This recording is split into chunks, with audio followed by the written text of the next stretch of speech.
Hello, hello, hello. Welcome to Angels Don't Lie. I'm your host, Jeannie Street. It is so nice to see you all tonight and to be hanging out with you this beautiful summer evening. It is August 6th and Tuesday, and here we go. Casey, hit the music. So the Angels Don't Lie song that we just listened to is written by me, performed by Lucky Gambino. And Lucky and I actually, I gave her the words and she refigured them into this beautiful song. So it's a combination of love and two efforts from powerful women.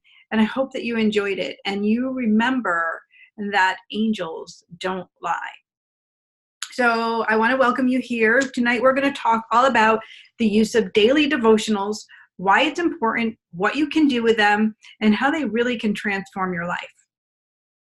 And the cool thing I want to talk to you about too is the use of not only the devotional, which is, let's talk about that. What is a devotional? A devotional, got to slow it down, Jean. A devotional is a prayer. It's an intention that we're talking with God, and it's a remembrance of the words that have been given to us. So a devotional can come from a religious book, such as the Bible. It can come from something as from the Course in Miracles, or another holy book that you are feeling drawn to, or wherever that is for you. And the devotional is just the short wording of how you're going to stay in that alignment. And when we use a devotional along with our journaling, pen to paper, I talk about this all the time. When we're putting our pen to the paper, it's when we can really communicate with the heavenly realm, with the divine, with our departed loved ones, and we can have that experience become part of our daily life. So the biggest problem for us is that we feel a separation to the departed loved ones. We feel separation even to God or to the angels, as if they're outside and there is no connection. It's because we have this very physical experience, right? This is a pillow, right? This is a painting. This is my microphone. I'm talking on the computer. We're very physical beings. So for us, sorry, my computer is acting up. So for us to have this experience with a soul in an energetic way, it's not common for us to just lean into it and to feel it, right? So if we use a devotional, we're calling on our faith. We're calling in the belief, right? If we believe, then it becomes the reality. This is why my new book is called Believe, Angels Don't Lie. Believe, Angels Don't Lie. A heavenly view for moving through our lives, a heavenly view to working with our truth, a heavenly view for our life path. Because when we believe, when we have the faith, all the possibilities open up. The internal dialogue changes. The internal atmosphere of our being changes. And that's the most important part. We spend most of our time looking outward for answers, for guidance, for, the physical. We want the physical, like everything's going to be okay, right? We have very physical experiences where our car might break down, or we might lose a job, or somebody's passed away, or somebody's ill. These are physical experiences. So how do we go to prayer and have faith support us when we want us to be held? We want a physical knowing that we're going to be okay. God has created lots of tools for us. The tool of putting pen to paper is a really important tool. This allows us to free write. This allows us to have the experience of release, right? To release. I love this.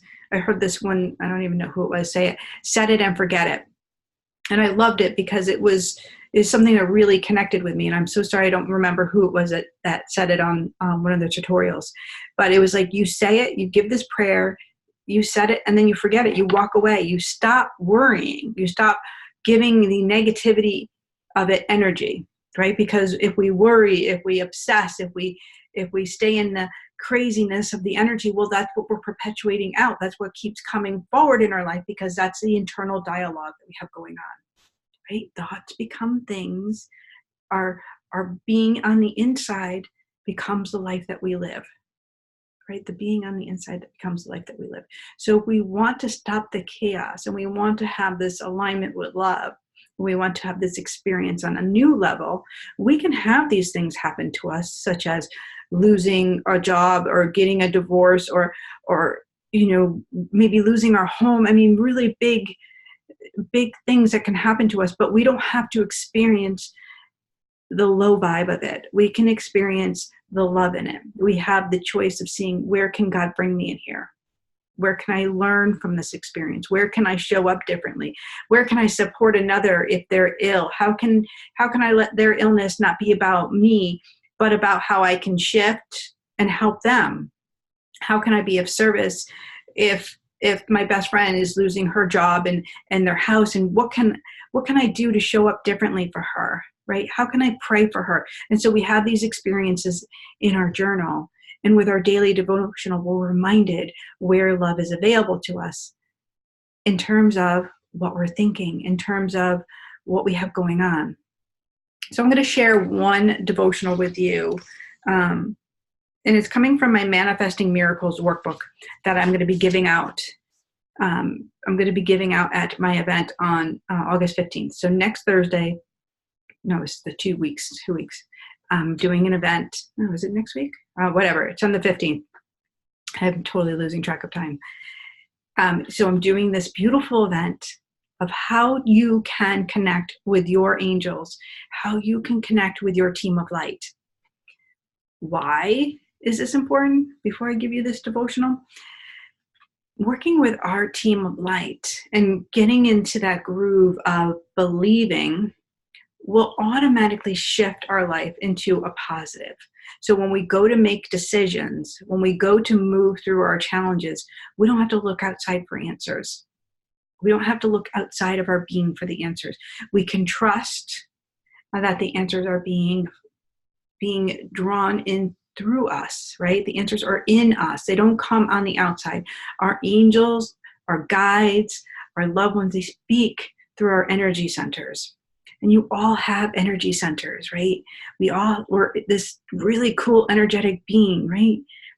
And so when we start to tap into this resource of infinite energy that we can draw in freely, openly, just really with ease, our inner being just shifts and changes. We begin to vibrate to a whole new level. We start to elevate our energy.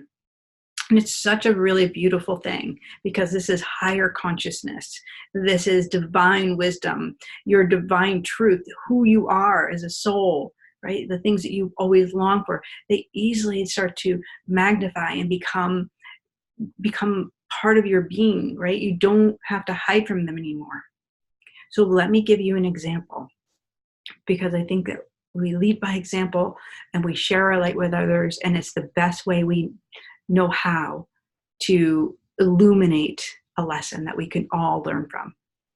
So yesterday I was working with my girlfriend, who is a writing coach with me.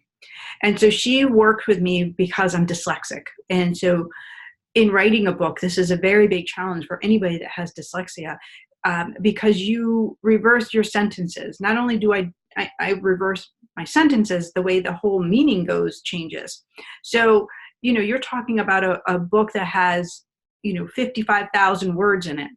So that's a lot of words to go through and to rearrange and to work through. So what we're doing now is called the galley edit.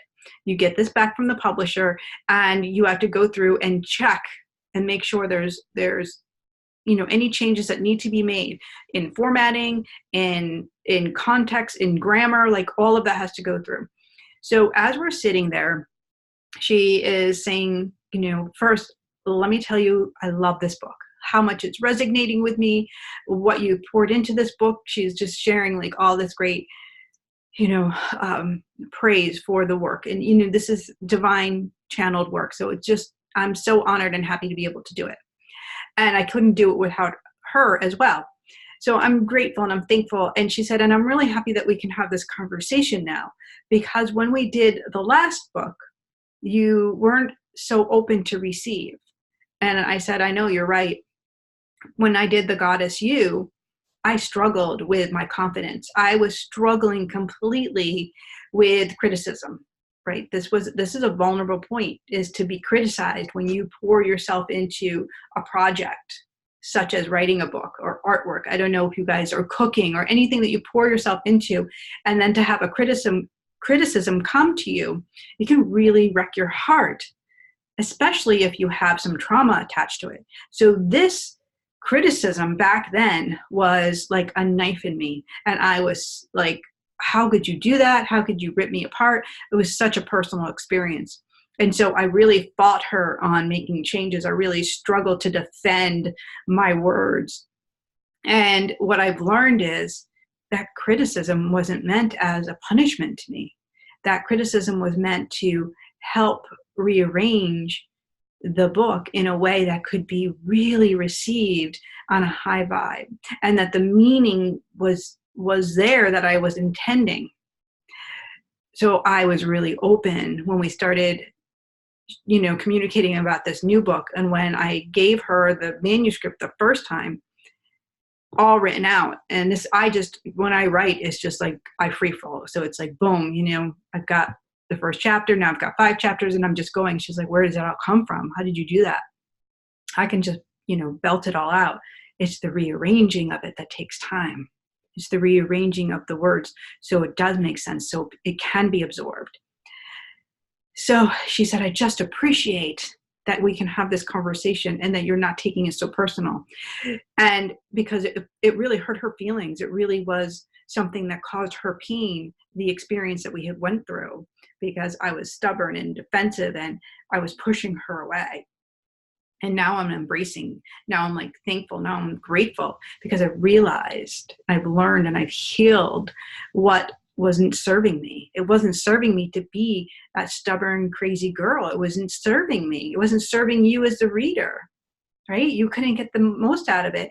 And so with her help, with any project, you need help, and anything that's worth or a value of putting out into the world, you need support, right? I couldn't do it without you guys tuning in, without you guys loving, without you guys buying the book, without you guys understanding that the message is much bigger than me.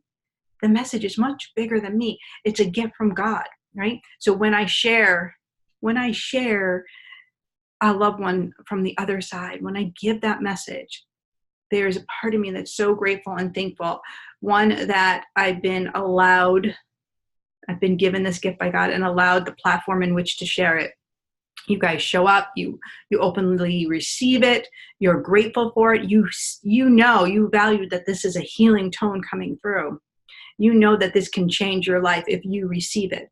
Even if it's not directly for you, you're receiving that message because one of your loved ones is sending you love from the other side and is piggybacking on that one person to say, hey, you need to hear this. Right? We need to hear it. We need to be validated. We need to be loved. It's so groovy, so groovy. I'm going off on a tangent. So listen, at this workshop I'm going to be having on the 15th, I'm going to, the outline for it is freaking phenomenal.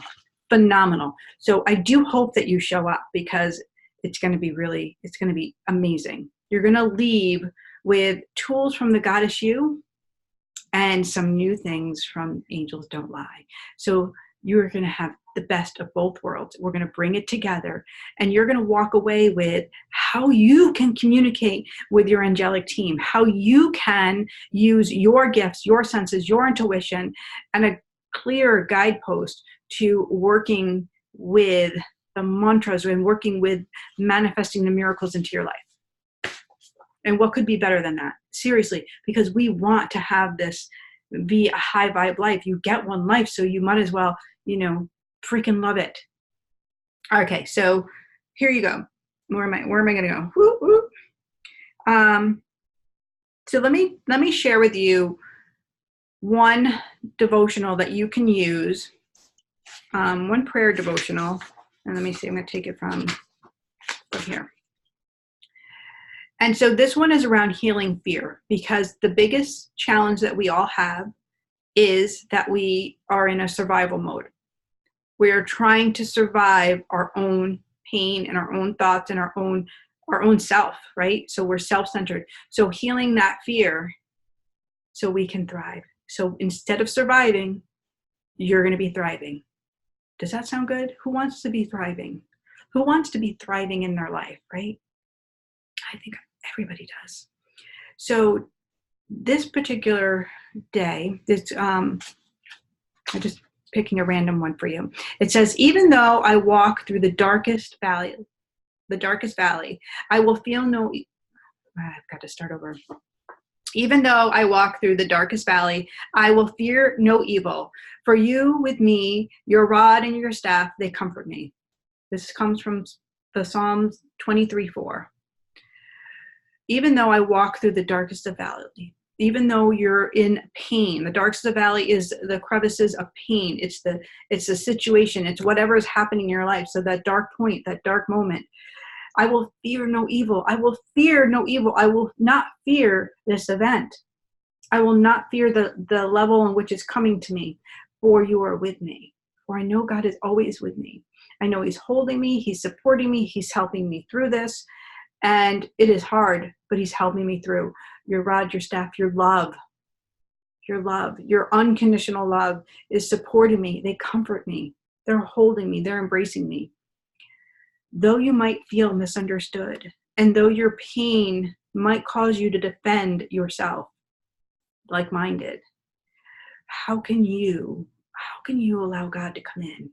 How can you allow love to support you and to heal that? So, like, guys, I could have stayed in the same being as I was when I wrote The God Is You. I could have been so defensive with my friend who was helping me, who I've hired and I'm paying well because I love her and I appreciate her.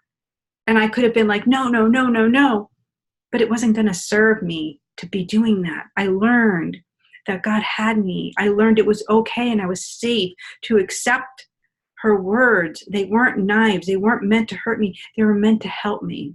So how can you use this today? How can you use it to change your life or your perception? Okay. So let's close with a mantra, because I love prayer, I love journaling, and I love mantras. And a mantra is something that I want you to go ahead and write down on a sticky note. This is your homework. I'd love to give the homework, so here you go. Your homework is to write this on a sticky note and place it on, your mirror, place it on your computer, write the same one all over the place. So that way you remember it and work with it for a week. So it begins to integrate and becomes one with your thoughts and shifts you. And you'll know it when you're ready, because all of a sudden it'll be a no-brainer. You'll be like, oh yes, this is what I'm going to do.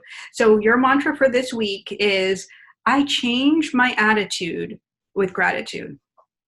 I openly change my attitude with gratitude. I am grateful and thankful for this hard thing that I'm going for. And then all of a sudden, love will come in. All of a sudden, love will come in. Beautiful.